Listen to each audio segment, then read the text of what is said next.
lahat. Ngayong araw po ay Thursday at 12 o'clock in the afternoon. Panibagong araw, panibagong vlog tayo sa araw ito. Ngunit bagong lahat, gusto ko munang batiin yung ating mga kababayan dyan sa Pilipinas, from Luzon, Visayas at Mindanao, at sa ating mga OFW sa iba't sulok ng mundo. May shoutout po sa inyo. Magandang araw din po sa ating viewers, silent viewers, organic viewers, at sa lahat ng ating supporters. Magandang araw po sa inyo. Ngayong araw po, ang vlog natin for today is raw vlog lang ito, at nakita ko yung isang ng mga Japanese na naggugupit ng damo. Napakaingay nila, kaingay ng mga machine nila. Kaya ito lang po ang bibigyan ko ngayon sa araw ito. Kaya samahan niyo ako, let's go!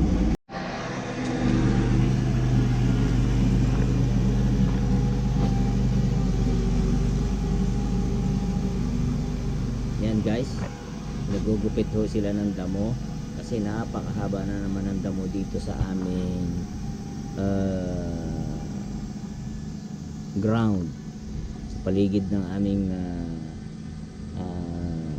government housing, Japan government housing, tinatawag dito sa Japan ay danchi. So 1 month ago ay kanila nang ginupit yan, pero ang bilis talaga humaba ng mga damo dito sa Japan kasi laging umuulan, iinit, ulan. Ngayon mabuti uminit na. Ngayon eto, nagugupit sila kasi pag umuulan hindi naman sila pwedeng maggupit kasi mababasa sila, at saka yung damo ay basa din. So hinihintay nilang pag magandang panahon at saka sila maggupit. Malawak ho yan ang ginupitan nila, hanggang doon na yan sa dulo, no? Ito naman mamaya pagkatapos nila dito sa lugar na to, ayan, pupunta naman yan siya dito sa kabila. Ayan naman sa kabila, oh. Ayan, dito talaga, alam mo mga ano dito, ang mga workers sa Japan, iniingatan talaga nila yung talaga, masyado sila talagang maingat sa safety ba, na makatama sila ng mga objects na tumatalsik. At unang-una dyan, yung tatamaan yung mga sasakyan yan nandun nakapark sa parking area, at ganun din sa mga taong dumadaan kasi may karsada dyan. Saka nakita nyo guys, oh, marami yan silang color cone. Yung color cone na yan para safety yan, para yung mga taong dumadaan dyan hindi, ibig sabihin danger, wag silang lumapit dyan kasi ito nga, oh, nagugupit siya tapos may tumatalsik na bato. Pero mukhang high-tech na ngayon tong kanyang lawn mower, kasi dati yung lawn mower niya hindi siya nakakasakay, sinusundan niya lang dati yung lawn mower niya. Ngayon nakaupo na siya, nasasakyan niya na. So medyo high-tech na ngayon yung kanyang lawn mower.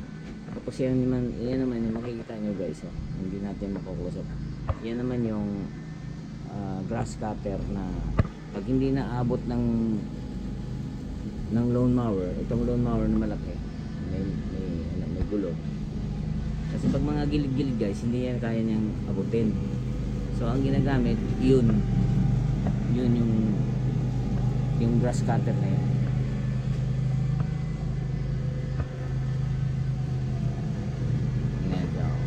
High tech na ngayon, brand new tong kanyang machine.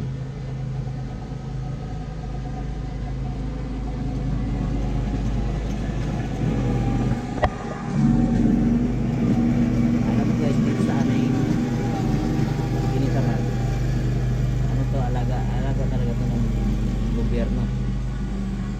Pag mahaba na yung damo dito, mayroon na talaga nakakontrata dito, pinuputol na nila.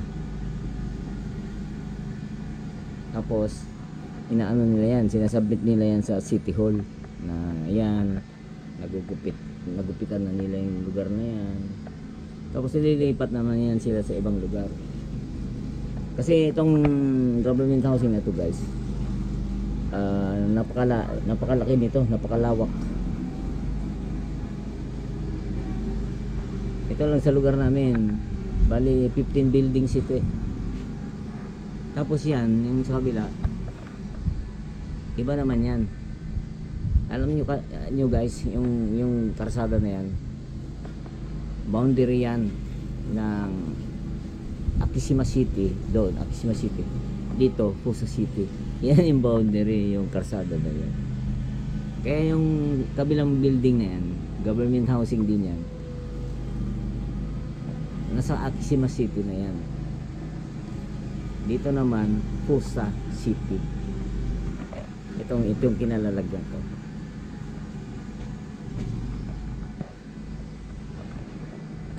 So guys, ayun, prepare na yung mga ibang miyembro ng ano na to, company na to, nagpuputol ng damo. Lahat yan nilalagyan nila ng net para walang pag may tumalsik man na bato, hindi tatamaan yung mga sasakyan na yan. Kasi pag natamaan ng bato yan, malaki ang ano yan, ang babayaran nila dyan. Kasi ipapagawa yan, babayaran nila yan yung ano ng tao, yung perwisyo. Kasi perwisyo yan pag hindi hindi niya magamit yung sasakyan. Araw-araw nagtatrabaho sila, tapos hindi niya magamit yung sasakyan, di perwisyo, babayaran mo pa yan. Yung araw-araw niyang perwisyo, hindi siya makapasok. Tapos lalo na yung tao pag nasugatan, diba, may tumalsik na bato tapos may taong dumaan, malaki rin ano yan, bayarin, ipapagamot mo yan. Tapos kung hindi makapasok sa trabaho, babayaran mo yung ano yan, araw-araw. So guys, nandun siya oh.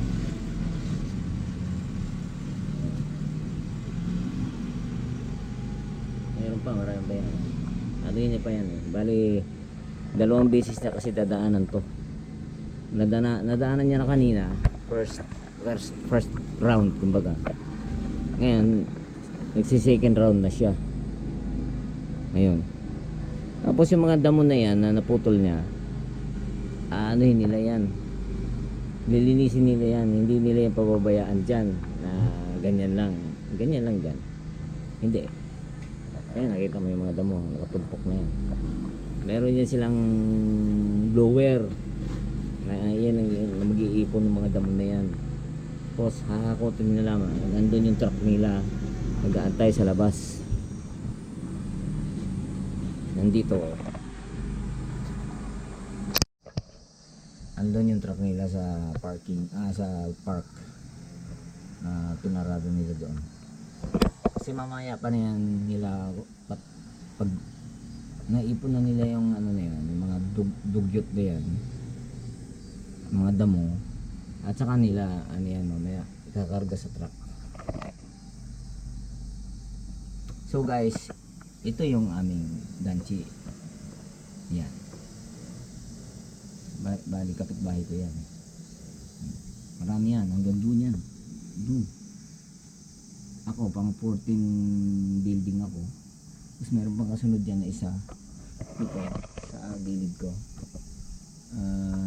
pang 15 building. So malawak ito, matagal nilang tatapusin yan. Malamang pag natapos nila ano yan, gugupitan mula dito sa ginugupit nila ngayon.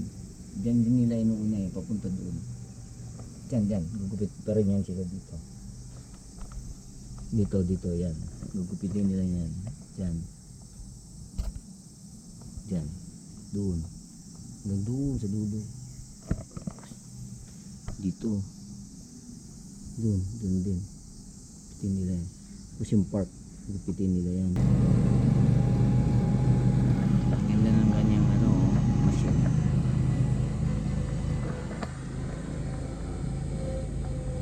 Seniors na siya, kakain na daw. Lunch time na.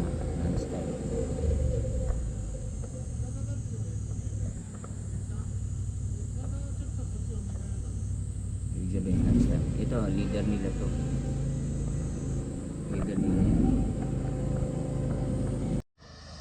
Ayan yung mga kasama nila. Ano talaga yan sila? Maingat talaga yan sila pagdating sa safety. Kasi pag naka-aksidente sila ng tao, malaking bayarin yun. Kasi yan nilalagyan nila yan para ang tao, kasi may naglalakad dyan, ang tao hindi lalampas dyan. Kasi ako guys, trabaho ko sa construction, kaya ganun kami talagang bago kami mag-umpisa, lahat ng safety ginagawa. Hindi ka caution, safety first bago kami sa pagtrabaho, na hindi kami madisgrasya at hindi rin kami makakadisgrasya. Actually meron pang security guard dito eh. May security guard dyan, nagbabantay.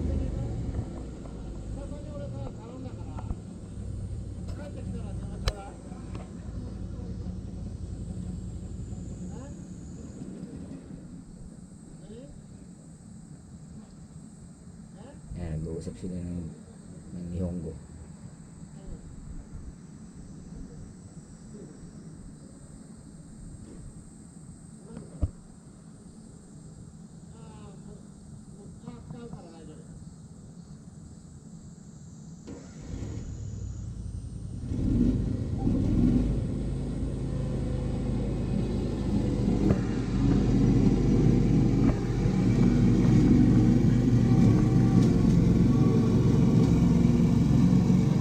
Kasi guys, nagtrabaho ako sa construction for 13 years. So alam ko yung patakaran pagdating sa construction. Yan, tingnan mo, complete gear, di ba? Meron silang jacket na mayroong blower. Naka-jacket sila pero may blower. Merong fan. Merong fan niya na di battery. Left and right. Tapos naka-helmet sila. Ibangin yung helmet nila yo, malapad. Parang sa lakot. Kasi napakainit guys eh.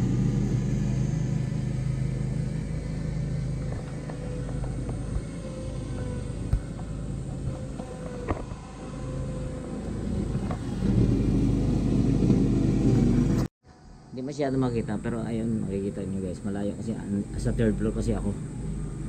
Makikita nyo yan, ayun oh, may mga box sila. Meron silang fire extinguisher in case na nagkaroon ng apoy. So guys, pagkatapos nila mag lunch, yung nagtatrabaho dito, pagkatapos nila mag lunch, eto, mag-umpisa na naman sila kasi 1:30 na in the afternoon. So guys, continue natin yung pagbablog natin. Doon guys, iniipunan nung yung mga damo, yung naputol na damo, iniipunan ng blower. Ayun oh. Medyo malayo lang guys eh. Ipunin niya yan lahat. Ngayon dito naman, nag-uumpisa na mag lawnmower yung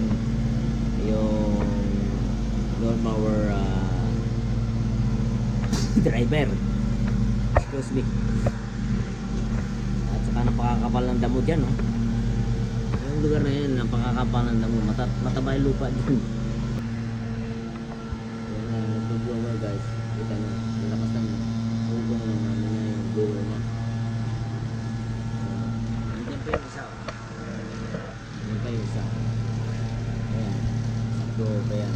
Mamaya yan, darating pa yung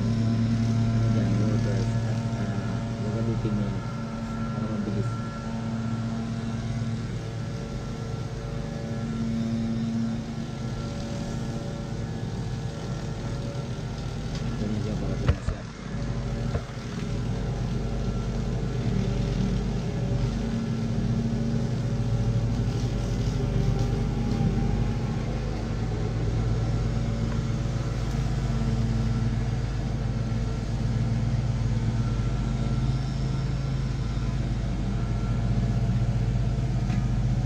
Tulad ng mga nasa US yan, yung mga ginagamit na lawnmower sa US, ganyan. Napapanood sa YouTube yung nililinis niya yung content niya nililinisin niya yung buong compound ng free of charge ng bayad. Yan ang ginagamit yung lawnmower kasi mabilis ito eh, at saka hindi ka napapagod kasi nakasakay ka.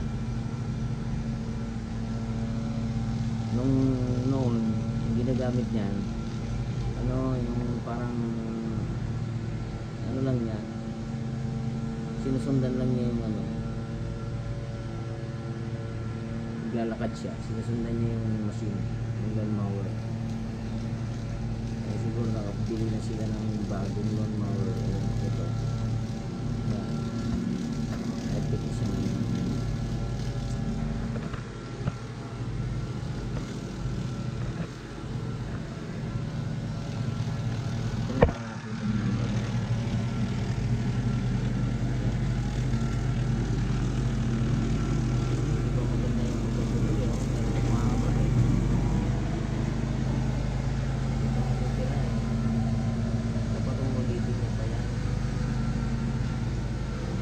Ulitin niya eh.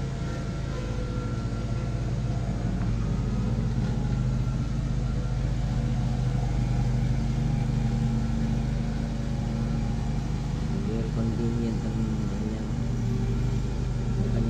machine, lawnmower machine.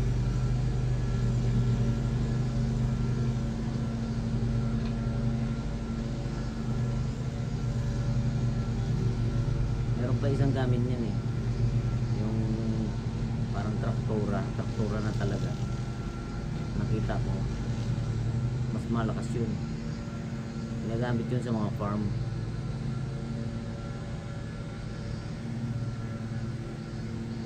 Ito dito lang yan sa mga maliliit na lugar.